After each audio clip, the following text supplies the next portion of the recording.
akan membacanya saling sahut bersahutan. Saya akan awali ayat 12, lalu jemaat menjawab ayat 13, dan saudara menjawab, dan seterusnya kita saling ganti bergantian sampai ayat 26.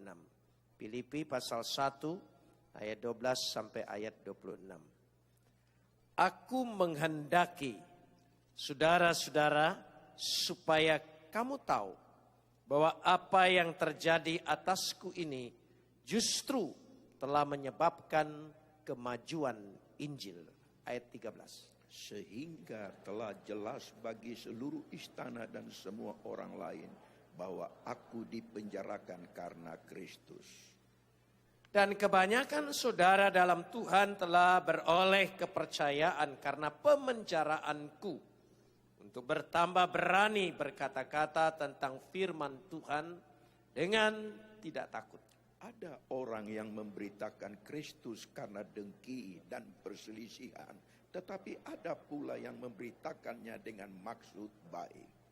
Mereka ini memberitakan Kristus karena kasih, sebab mereka tahu bahwa aku ada di sini untuk membela Injil. Tetapi yang lain karena kepentingan sendiri dan dengan maksud yang tidak ikhlas. Sangkanya dengan demikian mereka memperberat pun dalam penjara. Tetapi tidak mengapa, sebab bagaimanapun juga Kristus diberitakan, baik dengan maksud palsu maupun dengan jujur.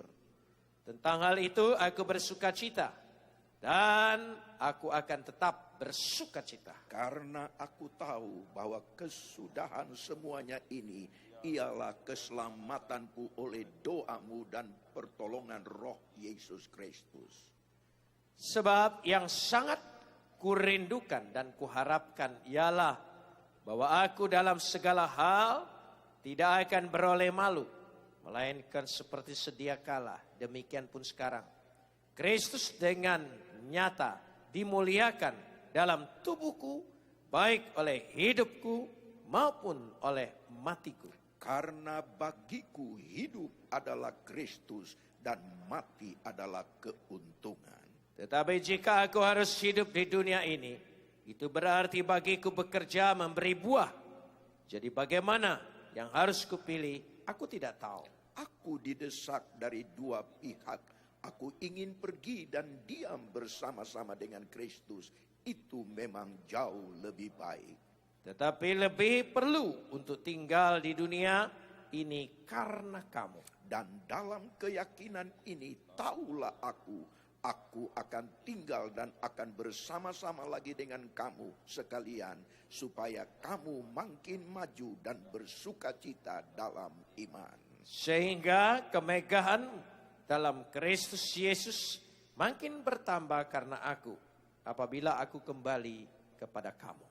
Kapot lecha Adonai Elohenu kapot lecha. Segala kemuliaan ya Adonai Tuhanku, kemuliaan bagimu.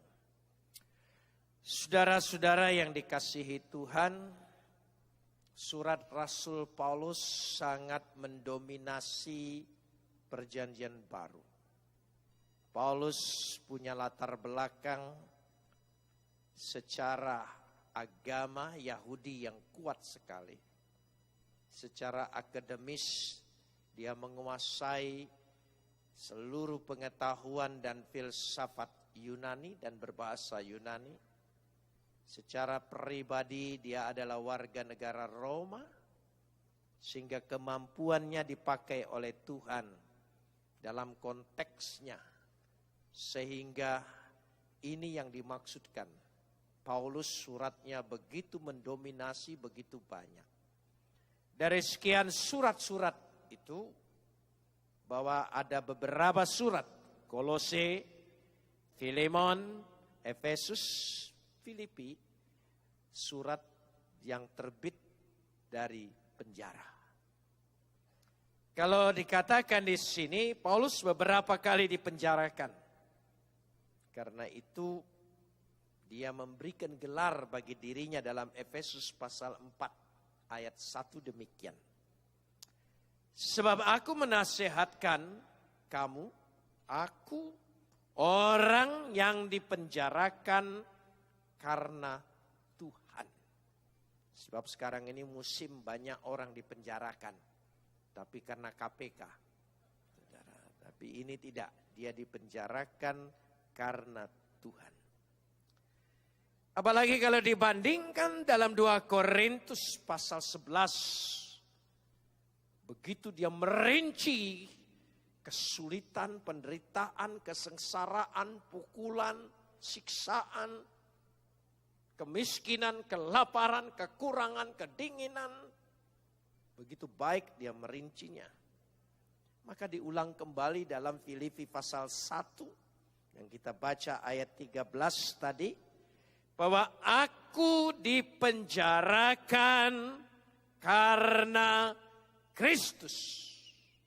Sekali lagi, aku dipenjarakan karena Kristus. Saudara, saya bersyukur bisa menikmati pengalaman Paulus. Sekarang bersyukur, waktu itu menderita. Dan saya tidak berharap semua punya pengalaman yang sama.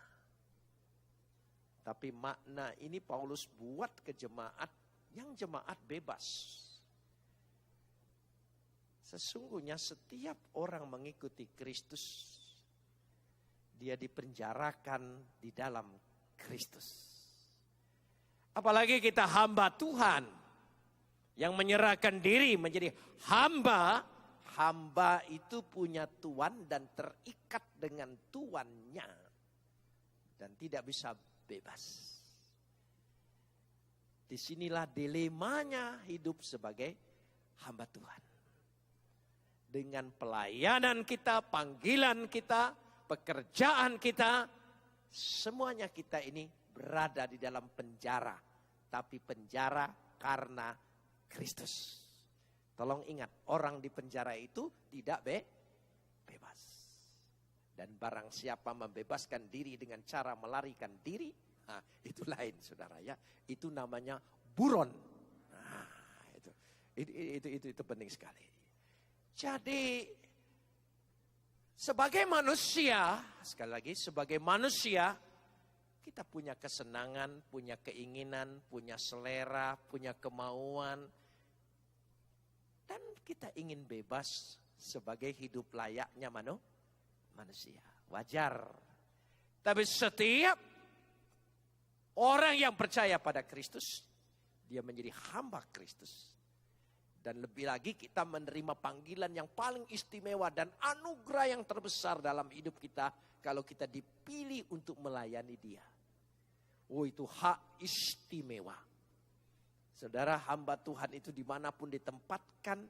Ya, di desa terpencil apapun yang kita lakukan, sekecil apapun. Kita telah mendapat anugerah karunia, hak istimewa sorgawi. Bahwa kita bisa dipilih dari sekian banyak orang untuk melayani dia. Amin saudara. Tapi jangan lupa dikatakan kita dipenjarakan karena Kristus. Jadi saudara bersedia dipenjarakan karena Kristus.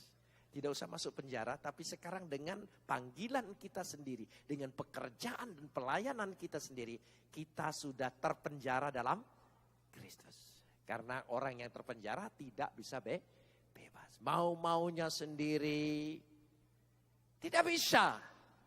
Selera sendiri, mau sendiri. Dan ini selalu bertentangan satu dengan yang lain. Dan kita orang di penjara itu harus punya aturan dan ikut aturan penjara. Dia tidak bisa bebas berjumpa dengan siapa saja. Dia tidak bisa bergaul dengan siapa saja. Tidak bisa bebas. Semua ada batasan-batasannya. Bukankah begitu juga kita hamba Tuhan ini? Kita ada batasan-batasan yang memenjarakan kita tanpa sadar. Kalau kita sadar sebagai hamba Tuhan. Kita ingin jalan-jalan seperti orang lain. Kita ingin hiburan seperti orang lain. Kita ingin menikmati semua seperti orang lain. Tapi ternyata dalam hati kita dituntut seperti ada satu penjara yang memenjarakan kita. Kita tidak mungkin malam minggu ada ngantri karcis bioskop. Nggak mungkin ada, saudara. Itu salah satu penjara. Kita resah, kalau saudara betul ada Roh Kudus, saudara resah dengan keadaan seperti itu. Saudara pasti rasa, aku tidak layak dan aku tidak pantas di tempat ini. Dan itu penjara bagi kita. Dan penjara itu, Paulus berkata, bersukacita dia. Bayangkan, dia sukacita dengan penjara itu. Karena dia penjara karena Tuhan, karena Yesus. Karena Kristuslah. Aku merelakan semuanya ini. Bagian-bagian kesenanganku, bagian-bagian kesukaanku, bagian-bagian hobiku. Saya harus berbicara tegas, saya percaya kita semua diberkati Tuhan. Tapi cara menggunakan berkat Tuhan, kita tidak bisa seenaknya. Kita harus mencontoh dan melihat orang lain.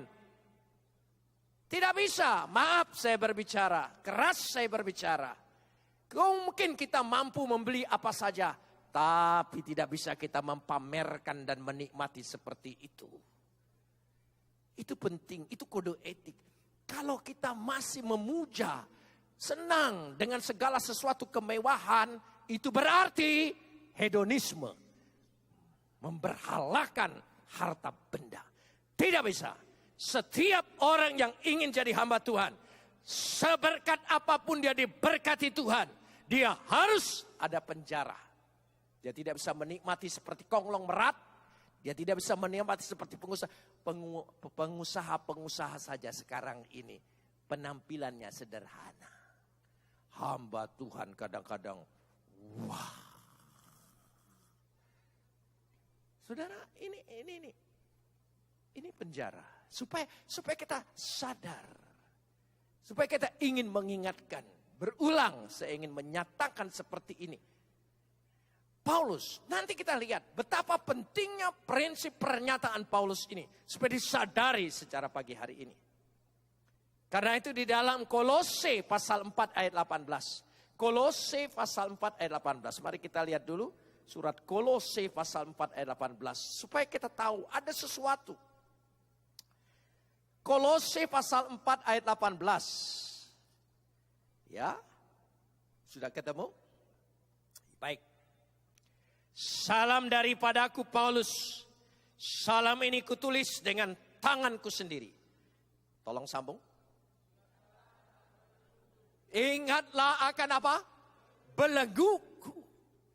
Memang kita tidak punya belenggu. Kita ada belenggu. Sebagai hamba Tuhan kita punya belenggu. Saudara tahu mengerti di belenggu? Tidak sebebasnya. Ada belenggu. Tolong diingat. Kita ini terikat dengan belenggunya Tuhan. Sepak terjang kita, cara kita menghadapi segala sesuatu. Tidak bisa sama seperti orang yang bukan hamba Tuhan. Itulah salib dan penderitaan kita. Amin. Orang mencaci, kita balas caci. Mestinya begitu. Itu impas. Tapi orang mencaci, kita harus mendoakan dia. Coba bayangkan saudara, sakit itu. Tapi sakitmu itu kemuliaan bagi Kristus. Lewat penderitaan kita. Amin saudara. Kapan kita punya pengalaman dan cerita dalam hidup kita memuliakan Tuhan? Kapan kita buat perkara-perkara besar? Belum tentu. Tapi sesungguhnya banyak perkara besar yang bisa kita buat ketika kita menderita batin. Karena sebagai hamba Tuhan tidak bisa membalas, tidak bisa berbuat sama seperti orang lain perlakukan kita. Oh, itu tubuhmu sudah memuliakan Kristus. Batinmu sudah memuliakan Kristus. Amin. Ini penting. Supaya kita tidak melihat semaraknya orang memuliakan Kristus dengan segala kemewahan dan harta benda dengan segala sesuatu. Bukan itu tanda. Tanda orang yang diberkati adalah orang yang dapat mengampuni. Amin saudara. Adalah orang yang lemah lembut hatinya. Yang tulus hatinya. Dia tidak punya beban. Ketika melayani, ketika bicara sabda Tuhan, dia tidak punya beban. Dari situ, ingatlah belengguku ini. Ya, kasih karunia menyertai kamu. Dalam Filemon juga dia berbicara tentang belenggu. Sehingga dicatat oleh Lukas sesungguhnya bahwa dalam Kisah Rasul 28, Paulus mengalami berkali-kali di dalam penjara. Paulus merasakan bagaimana dalam kesepian hidup, tanpa dukungan dari siapapun. Dan sekaligus Paulus merasakan kelemahan dirinya ketika menahan beban penderitaan itu. Paulus sama. Paulus tidak istimewa dari kita. Paulus bentuknya sama dengan kita. Kita punya beban. Ada beban batin yang luar biasa. Ketika kita sudah capek-capek melayani. Tapi penerimaan orang yang dilayani malahan sebaliknya kepada kita. Bahkan berbicara lebih buruk kepada kita. Saudara punya hak jawab?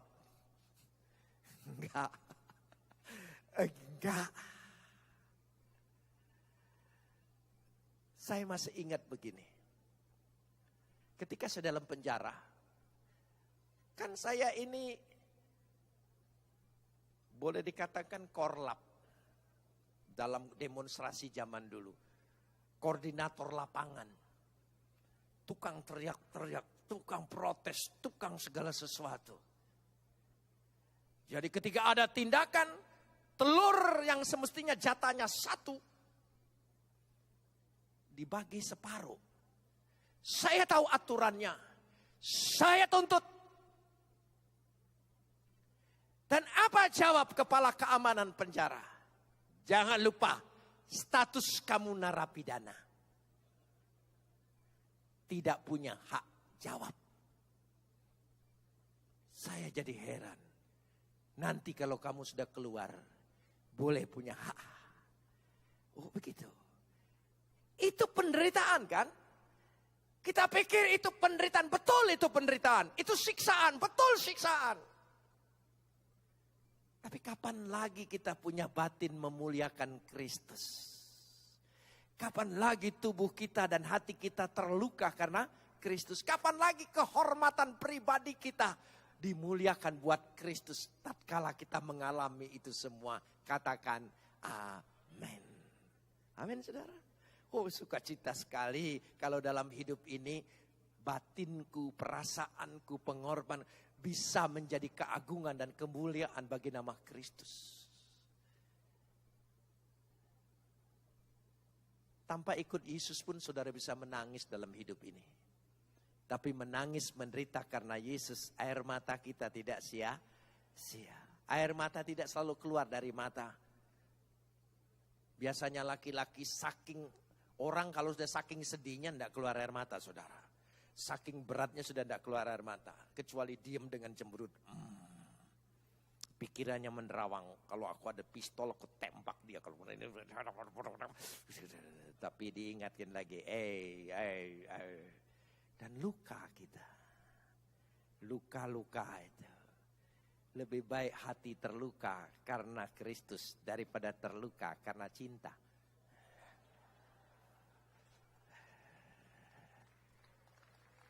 Iya.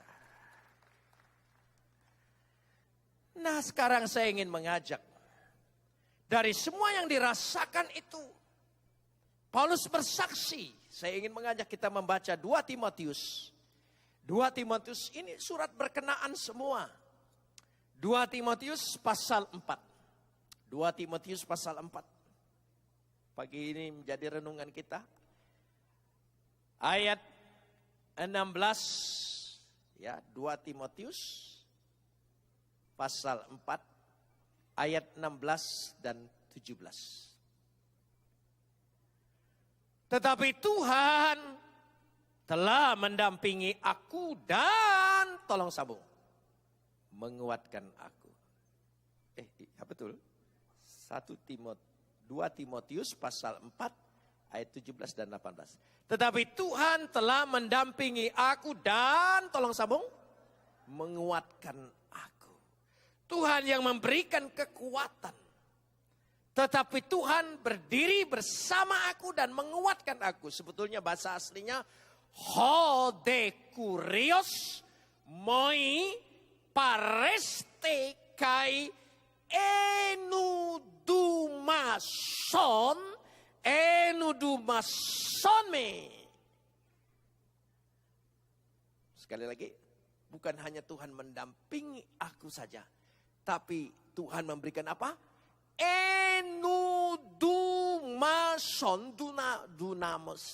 dunason itu dunamis, kuasa, kekuatan.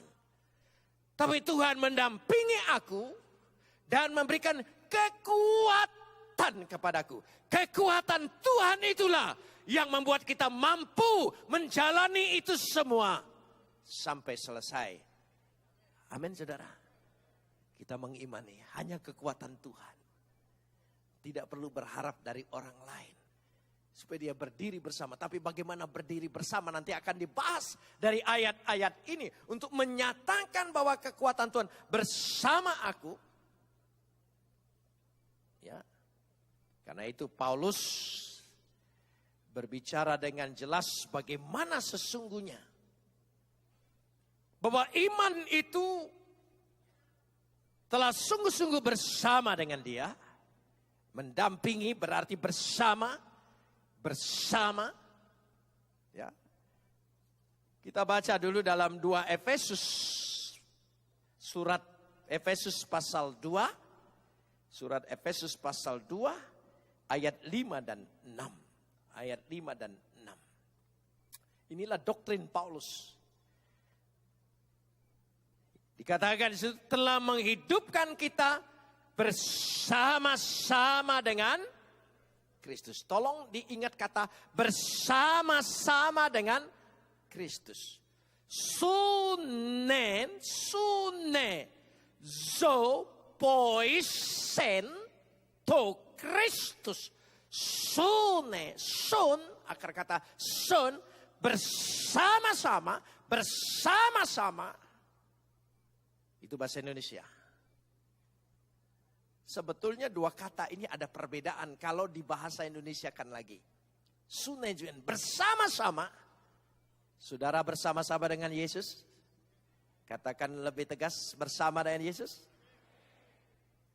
Kata sun, akar kata sun, lebih menunjukkan melekat, bukan dekat. Melekat, bukan dekat. Saudara bisa membedakan antara dekat dengan melekat? Loh ya. Saya dekat dengan Yesus, belum tentu jadi Yesus. Tapi melekat, konsepnya ada dalam Yohanes pasal 15. Jika ranting itu tidak melekat kepada pokok anggur, bukan bersama. Kalau bersama pohon ini sama pohon ini, buahnya beda-beda. Saya khawatir selama ini kita bukan melekat tapi dekat. Makanya buahnya beda-beda. Yesus suruh buahnya ini, kita berbuahnya lain. Pohon duren dekat dengan pohon mangga. Buahnya duren dengan mangga enggak keliru masing-masing. Saya dekat dengan Tuhan, saya bersama-sama dengan Tuhan. Tapi dalam arti dekat. Kalau dekat bukan melekat, tidak mungkin buahnya sama. Ini penting, saudara. Ini koreksi buat saya dan saudara sebagai hamba Tuhan. Kita renungkan ini. Buat apa kita menghabiskan waktu masuk ke dalam penjara Kristus ini? Kalau hasilnya nanti buahnya beda. Sun. Akar kata bahasa Yunaninya sun. Coba katakan. Diterjemahkan bersama-sama. Betul. Tapi bersama-sama dalam makna yang bukan dekat, tapi apa? Beda. Sekali lagi, apa? Amin saudara. Ranting itu melekat. Kalau ranting itu melekat pada dahannya, maka segala kebaikan dari pohon itu tanpa diminta akan mengalir kepada ranting itu dan akan menghasilkan buah dari nama pohon itu. Kalau pohonnya Kristus, maka buahnya adalah buah-buah Kristus. Nanti ada kata itu lagi dalam surat ini. Saya ingin mengeksposisinya dalam surat ini untuk menyatakan apapun yang terjadi, yang penting buahnya. Jadi saya khawatir sekarang saudara melihat orang, oh dia dekat sekali dengan Tuhan. Tiap malam bicara dengan Tuhan. Itu dekat, tapi tidak malah. Saya tidak peduli dengan karunia orang segala macam kalau dia masih taraf dekat, bukan melekat. Melekat harus buahnya sama. Saudara bisa tanam pohon apa saja yang sangat dekat, tapi tidak melekat. Satu lubang pun saudara tanam itu dua pohon, buahnya tetap berbeda karena tidak melekat. Bisa kita renungkan pagi hari ini. Ini renungan cukup panjang bagi kita semua melayani Tuhan. Tuhan, aku ini melekat atau dekat. Saya dekat. Belum tentu melekat. Jadi renungkan pagi hari ini hanya dua kata. Dekat atau melekat. Dan kenapa kita tidak pernah berbuah sama seperti yang diinginkan oleh Kristus. Jangan-jangan kita belum melekat tapi baru dekat. Dekat doang. Saya banyak dekat, rumah saya dekat dengan pembesar. Tapi tidak melekat dan tidak kenal. Dekat. Semuanya dekat. Oh rumahnya dekat saya. Oh itu dekat saya. Mall dekat dengan saya. Tapi mall enggak pernah punya saya saudara. Loh itu. Jadi hanya dekat. Soal bicara dekat jarak. Apa saja kalau bicara dekat pasti ada kata jarak. Kalau ada jarak berarti tidak pernah satu. Sedangkan Yesus ingin melekat. Ditekankan oleh kata-kata, jika engkau di dalam aku dan aku di dalam engkau, itu bukan bicara dekat, sun melekat.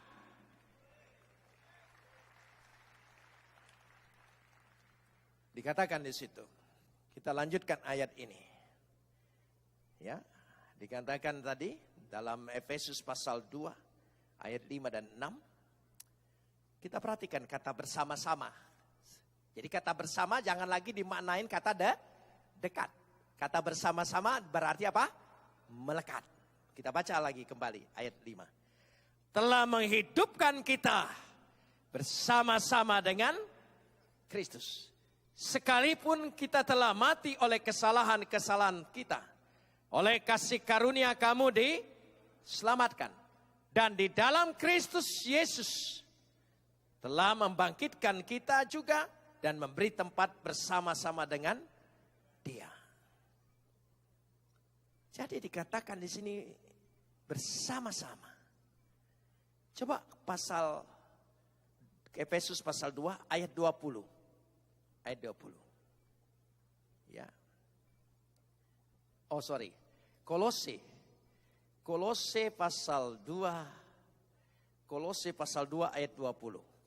Kolose pasal 2 ayat 20. Masih kata sun. Apabila kamu telah mati, apa?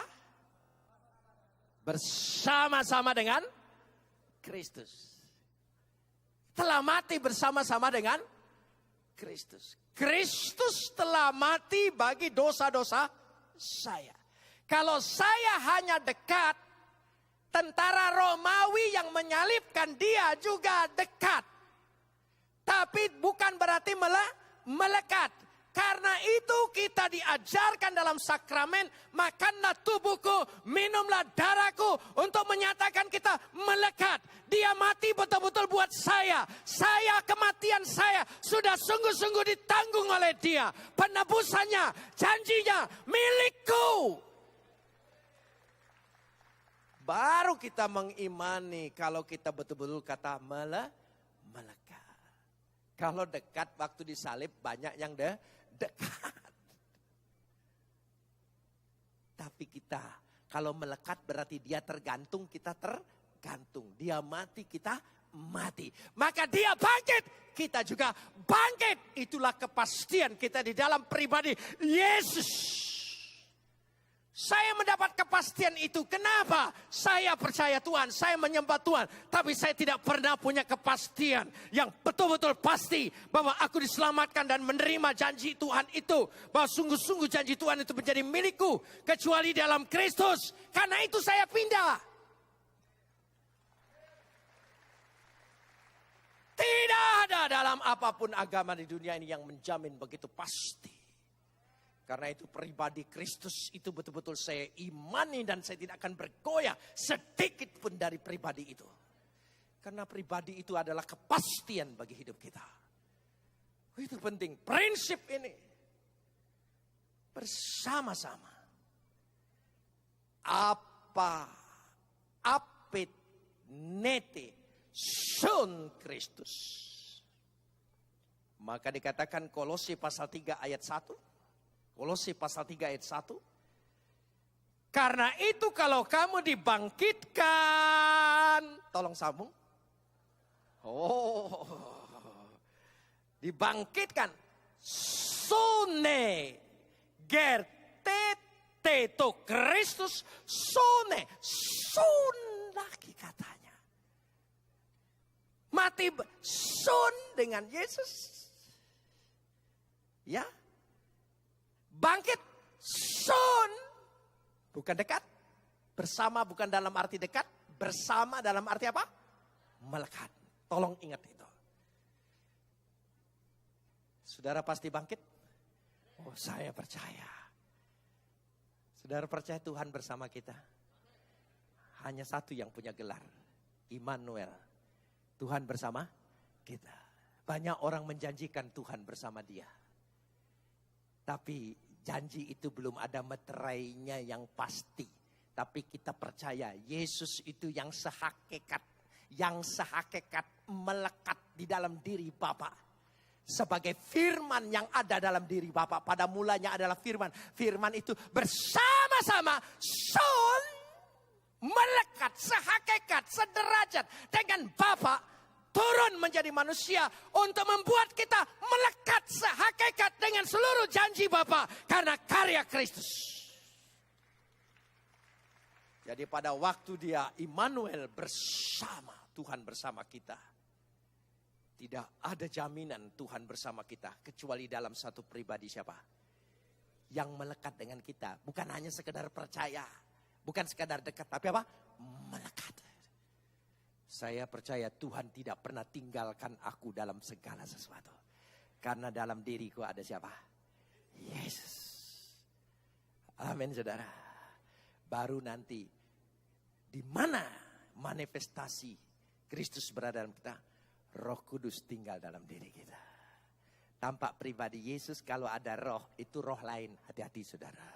Makanya pribadi Kristus itu harus menjadi ukuran meterai. Sebab banyak bisa roh apa saja masuk. Tidak ada mediasi roh masuk. Kecuali kalau saudara percaya Yesus. Dari situ kita lihat.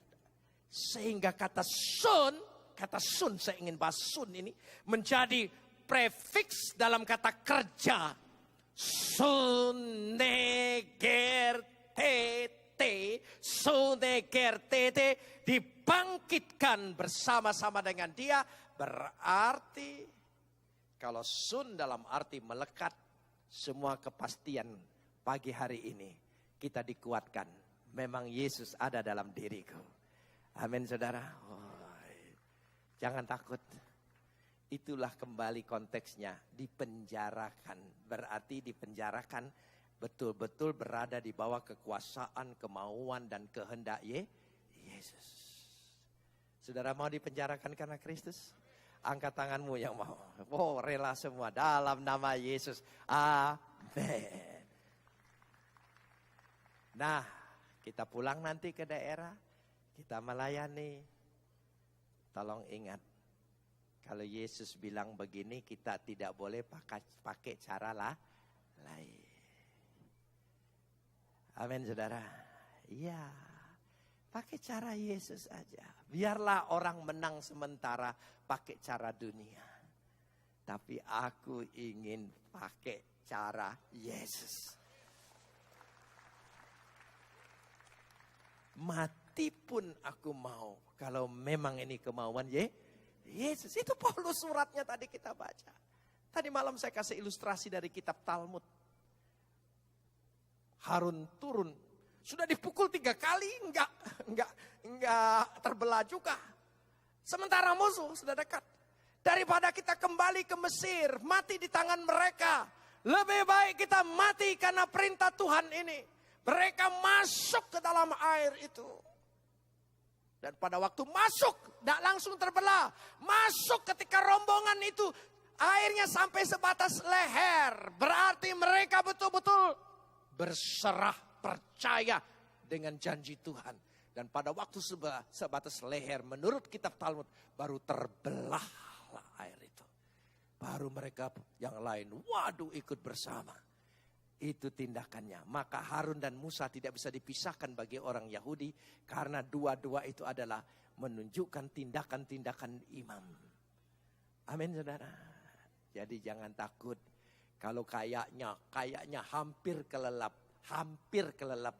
Hampir kelelap itu belum kelelap, saudara. Ya, orang Kristen itu saat-saatnya selalu dengan satu kata. Nyaris. Coba katakan. Nyaris. Bukan yaris, bukan saudara. Nyaris, saudara. Nyaris. Nyaris. Paling tinggi hanya sampai apa? Nyaris. Nyaris saja. Jangan takut. Jalanin semua. Amin. Pasti terbelah lah. Pasti terbelah. Dari situlah. Dia menyatakan diri di sini. Sehingga, bagus sekali. Kita masuk lagi masih Kolose pasal 3 ayat 3. Kolose pasal 3 ayat 3. Saya belum kembali ke sana. Ya. Saya persingkat ini. Sebab kamu telah mati. Tolong sambung. Hidupmu bahasa Indonesianya sebetulnya enggak usah bahasa asli juga. Kata bersama-samanya sudah berulang-ulang kan? Dan dikatakan dengan jelas di situ bahwa ayat yang ketiga, sebab kamu telah mati,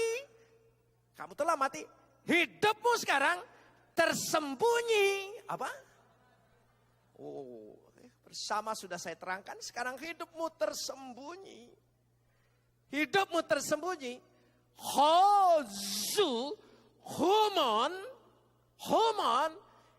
kekeruptai, hidupmu tersembunyi diambil dari konsep harta.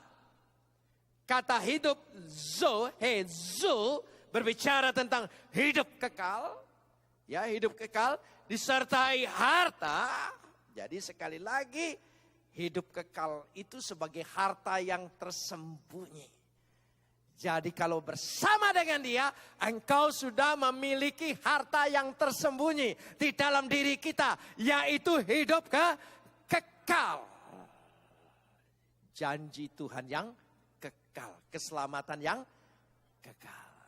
Kalau harta tersembunyi berarti kita belum lihat kan? Ya, tapi nanti pasti harta tersembunyi itu terbuka. Saudara percaya kita punya harta tersembunyi? Karena kita melekat dengan Yesus, sun, dan kita harta yang tersembunyi. Hidupmu, harta yang tersembunyi. Amin. Coba harta yang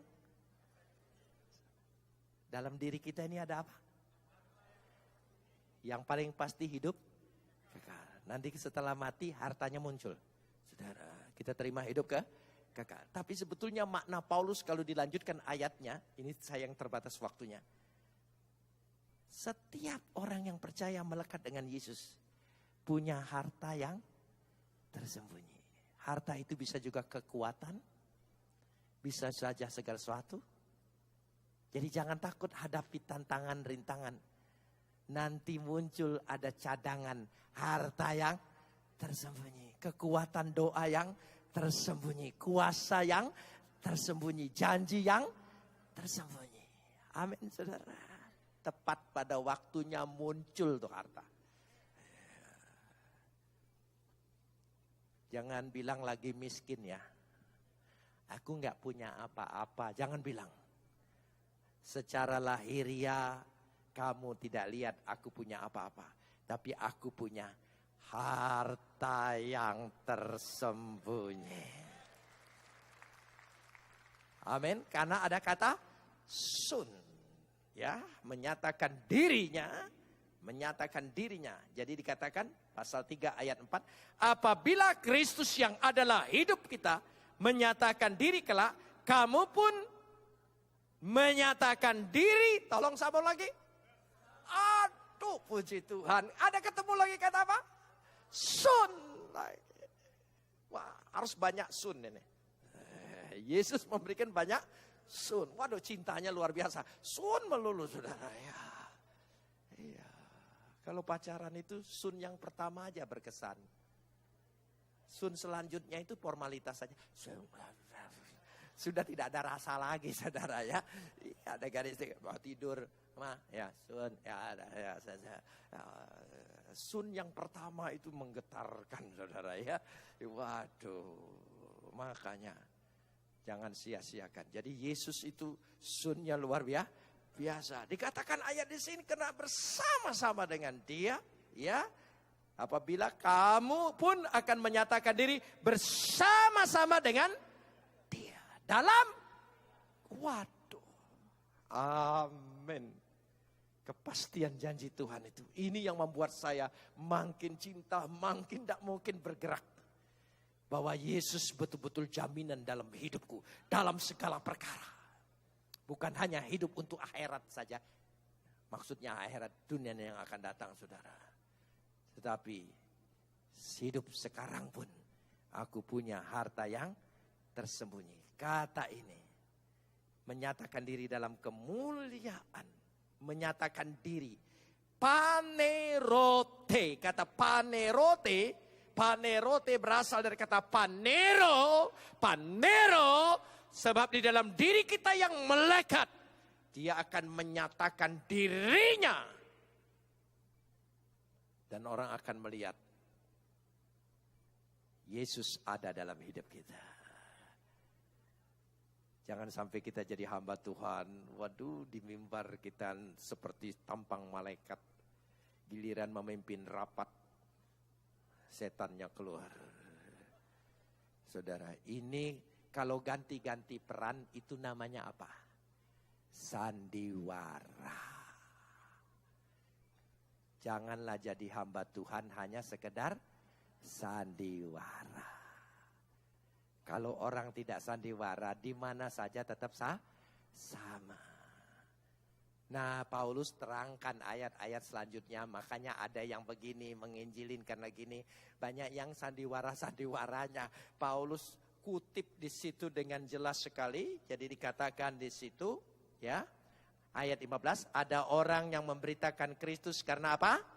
Dengki dan perselisihan, tetapi ada pula yang memberitakannya dengan maksud baik. Itu Filipi tadi. Ayat 16, mereka ini memberitakan Kristus karena kasih, sebab mereka tahu bahwa aku ada di sini untuk membela Injil. Tetapi ada yang lain karena kepentingan sendiri dengan maksud yang tidak ikhlas. Sangkanya dengan demikian mereka memperberat beban kepadaku. Tetapi tidak mengapa. Sebab bagaimanapun juga Kristus diberitakan. Baik dengan maksud palsu maupun dengan jujur. Tentang ini aku bersuka cita. Dan aku tetap bersuka cita. Oh, dari situ dia nyatakan. Ya sudahlah. Maksud orang masing-masing. Pecah. Ya, karena perselisihan. Sana bikin acara, sini bikin acara. Saudara ya, saya tidak tahu mana yang tulus ini saudara ya. Loh, ini koreksi buat kita. Mana yang tulus gitu. Iya.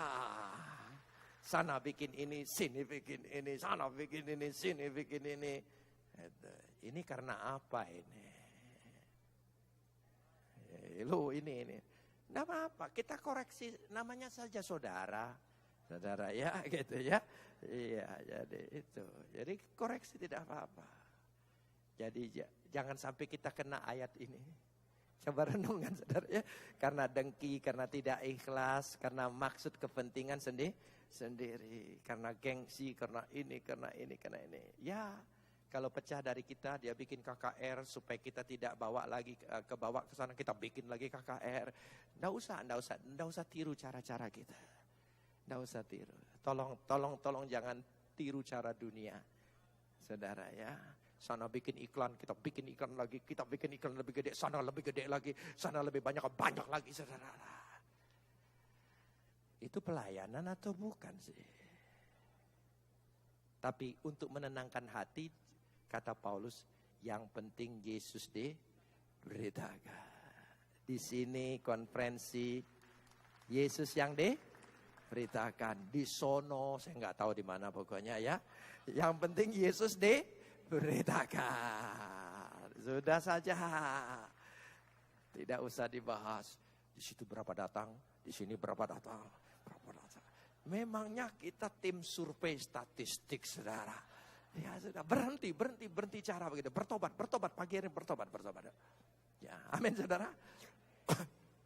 Jangan sampai kita sibuk. Nguping, sana berapa yang hadir? Sana juga sedang sulit, sana berapa yang hadir? Gitu. Kita ingin ambil cara yang ikhlas. Yang penting Yesus diberitakan. Mungkin kelewat ya baca ini. Makanya sebelum seminar-seminar tolong tidak usah dibicarakan lagi yang mana-mana lagi ya. Jadi muncullah istilah ini bahwa yang penting kata ayat 12 Rasul Paulus menyatakan di sini jelas sekali ya, kalau kita lihat, aku menghendaki saudara-saudara supaya kamu tahu bahwa apa yang terjadi atasku ini justru, tolong sambung. Oh, yang terjadi atasku ya, euangelio eluleten. Semua yang terjadi ini tidak usah disesali. Ini dalam rangka Tuhan untuk kemajuan Injil. Katakan kemajuan Injil. Katakan lagi. Jadi percakapkan, diskusikan, nanti maksud rapatkan apa saja selanjutnya ini. Jangan ngomong buat ngurangin orang lain. Buat kemajuan Injil. Itu pukos kita. Injil perlu dimajukan. Amin. Selesai sudah. Ini kayak pacaran putus. Ya. Dipacarin kita benci karena pengkhianatannya. Tapi diambil orang kita marah. Loh, ini namanya lebay. Kata cucu saya, unyu-unyu. Enggak usah. Di sana mana. Kepo itu namanya, saudara. Jadi sudahlah, motifnya memberitakan Injil. Dari situ kita lanjutkan. Nah, ada ayat 3. Aku didesak dari dua pihak. Aku ingin pergi dan diam bersama-sama dengan, kata bersama-sama lagi dengan Kristus. Itu memang jauh lebih baik. Tetapi lebih perlu untuk tinggal di dunia karena kamu. Ya, dan di dalam keyakinan taulah aku tinggal akan bersama-sama lagi dengan kamu sekalian. Dan kamu makin maju dan bersuka cita. Sekali lagi ayat 25 tadi, aku akan tinggal dan akan apa? Nah, saya tanya Anda ini sesama Betani, dekat atau melekat engkau di dalam Betani ini? Amin, kata N tadi tolongnya ya. Ya sun, kata sun tadi. Jadi tolong mulai koreksi satu dengan yang lain. Aku ini dekat atau melekat. Melekat. Jangan bilang, aku dekat dengan Pak Aswin. Tapi tidak melekat. Aku dekat dengan sini, dekat dengan sini. Yang namanya dekat itu benalu. Saudara. Itu ya. Ya benalu itu pohonnya lain tapi sangat dekat. Hanya menghisap saja. Hati-hati dengan orang dekat. Saudara, lebih baik apa? Oh, saudara mau melekat satu dengan yang lain? Coba pegang tangan sebelah satu. Tapi jangan pegang suami orang, istri orang ya saudara ya. Ya gitu ya. Katakan, saya melekat. Saya melekat. Saya melekat. Saya tidak dekat lagi. Betani akan tetap ada di tengah dunia ini. Kalau selama sidang ini seluruh hamba Tuhannya melekat. Amin.